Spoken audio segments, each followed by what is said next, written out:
So, as the title says, I did 100 master studies, and they were inspired by Airi Pan on Twitter. I was scrolling and saw an artwork of hers, and I honestly just stopped and had to stare at it. It was so beautiful. It had this amazing sense of atmosphere and just gorgeous.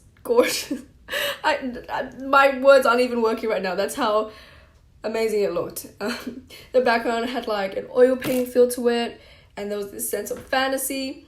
And so as any normal person does, I stalked through her timeline and found a collage of master studies she did for the month. That's what inspired me to do all these studies. So I've actually never done a master study before and had only recently learned what it was. So it's pretty much when you do a copy of an old master's work. I guess it could also be a contemporary artist. I'm not too sure on the details, but pretty much you do a copy of an artwork, and in that process you pick up some of the techniques and tricks that the artists use to create their paintings and how they do. Since I pretty much had no mileage, I found it easier to get going when I have a goal. So I decided, I'm going to do 100 of these. So this is a list of some things that I picked up after doing these studies. First, keep it loose. That is, start with the overall painting and then build up on it. This allowed me to make sure I was getting the placement of things right and getting the right proportions. Sometimes I caught myself focusing on the details too early, but since I kept these pieces to under 1 hour, it really forced me to get the big important shapes first and not to fret over the details. Sometimes I would have to exclude certain elements, like if there was a person in the painting, I just wouldn't have enough time to get to them, so just cut that bitch out. Speaking of cutting things out, start with the big shapes. If it felt like there was a lot of noise and detail in the picture, I would ignore overlapping colors and just get the simplest shape I could see first, and then slowly build up the colors that were on top of it. This was definitely hard when there was a lot of organized chaos in the painting, but it was good practice in breaking down something complex and then simplifying it. Now, something that wasn't so simple, colors. Colors. Since I was doing a copy, I personally didn't have to think too much about the color choice, and my role was pretty much just finding the same or similar colors that the original artist used.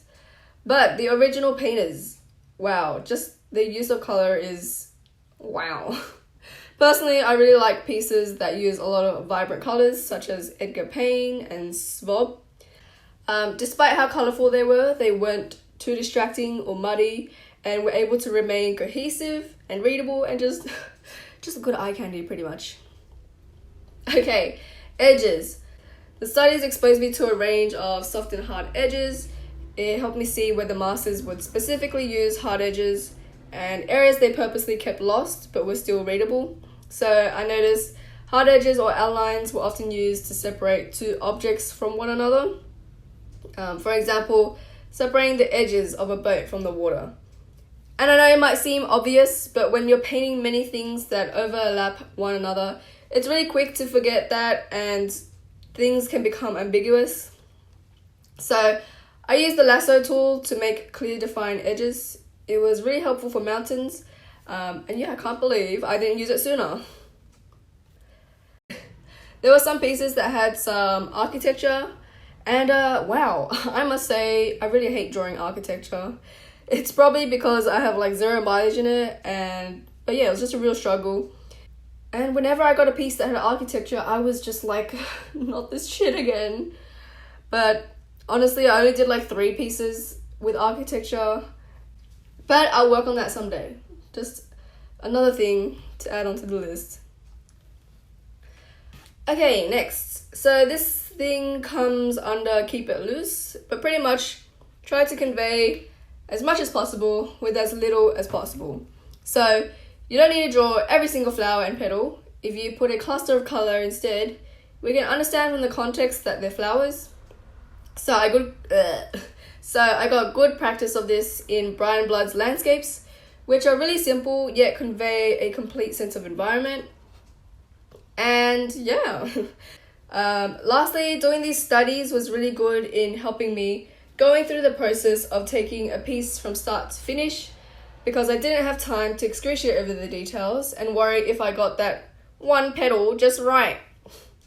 It was very much like, shit, an hour is up, next one. So previously, I avoided the painting approach a lot because, quite simply, at the beginning stages, it looks pretty shit.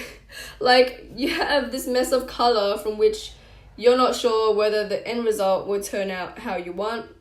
And 80% of the journey in painting, I'm just like, yeah, this looks really ugly. So doing these paintings really forced me to push through that uncertainty and see how I could mold the final result from the chaos. It also allowed me to test different ways of approaching painting.